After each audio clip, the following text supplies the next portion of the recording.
Price lord. இன்னைக்கு word of god ஏசப்பா நம்ம கூட என்ன பேச போகிறாங்கன்னு பார்ப்போமா? பிலிப்பியர் 4:13 என்னை பலப்படுத்து கிறிஸ்துவினாலே எல்லாவற்றையும் செய்ய எனக்கு பலன் உண்டு. ஆமென். எவ்வளோ ஒரு அழகான வசனம் இல்லை? பைபிள்லேயே ஒரு கேரக்டர் இருக்காங்க பவுல்னு சொல்லிட்டு.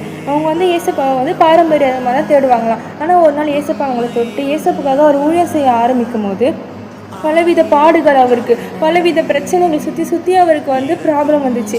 அப்போது ஏசப்பா அவர் கூட இருந்தாலும் அந்த ப்ராப்ளம் அவர் ஈஸியாக ஃபேஸ் பண்ணார். அப்போ தான் அவர் சொல்கிறார், என்னை பலப்படுத்தும் கிறிஸ்துவினாலே. ஏசப்பா நம்ம கூட இருக்கும்போது நம்மளால் எல்லா காரியமும் செய்ய முடியும். நீங்கள் நினச்சிட்டு இருக்கலாம், இந்த வேலை நான் செய்யும் போது எனக்கு அந்த ஃபெயிலியர் மட்டும்தான் வரும், இந்த வேலைக்குள்ள நான் போகும்போது எனக்கு அந்த சக்ஸஸே வராது, எப்படியோ இல்லை ஃபெயிலியர் தான் வரும், நீங்கள் ஒரு மைண்ட் தாட்டில் இருக்கலாம். ஆனால் நீங்கள் ஏசப்பாவை பிடிச்சிக்கினீங்கன்னா, ஏசப்பா உங்கள் வாழ்க்கையில் வந்துட்டாங்கன்னா உங்களால் எல்லாமே ஒரு ப்ராப்ளம் அவங்களுக்கு அது ப்ராப்ளமாகவே தெரியாது. பிகாஸ் ஏசப்பா உங்கள் லைஃப்பில் வந்துட்டாங்கன்னா என்னை பலப்படுத்தும் கிறிஸ்துவினாலே எல்லாவற்றையும் எனக்கு செய்ய பலன் உண்டு. இந்த வார்த்தை அதான் அழகாக சொல்லுது. நம்ம வாழ்க்கையில் ஏசப்பா வந்துட்டால் நம்மளால் எல்லாமே செய்ய முடியும். ஸோ அவர் பிடிச்சிக்கொள்ளுங்க. உங்கள் வாழ்க்கையில் இருக்க எல்லா பாடுகளையும் அவர் மாற்றி போடுவார்.